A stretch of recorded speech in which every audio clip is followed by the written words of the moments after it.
Pagkakabili namin yung setup na ginawa namin. Setup rin sa Bulacan. Yan yung ginawa namin sa bahay. Tapos install lang namin dito. Tiyo-4 ito. Tiyo-4.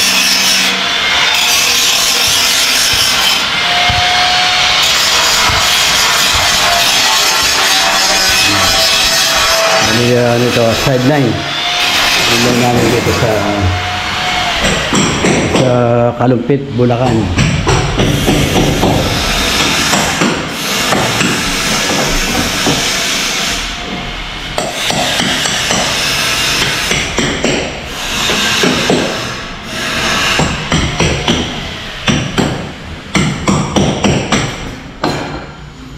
Yan, bali 798 yung bintanang pinagawa niya. 798 series.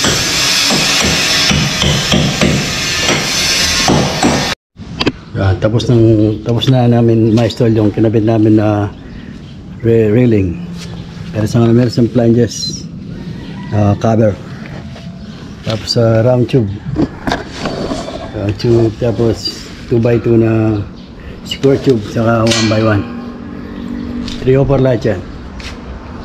304 na 1.5 yung kapal niya. Yung mga grill fence sa bakod. Ganun din yung materials na wala lang isang round tube dito sa taas. Pero 304 na square tube. At meron ding flanges cover. Maganda yung pagkagawa. Malinis.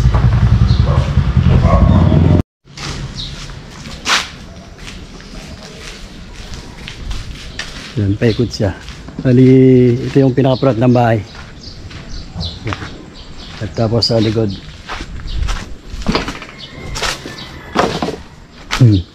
Sa likod yung kinabit namin na balcony.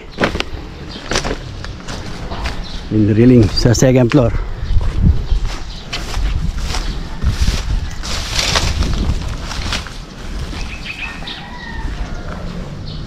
Yan.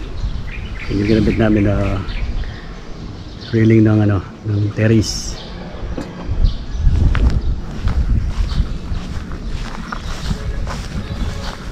Dito sa gilid, may gilid. Yan, yun.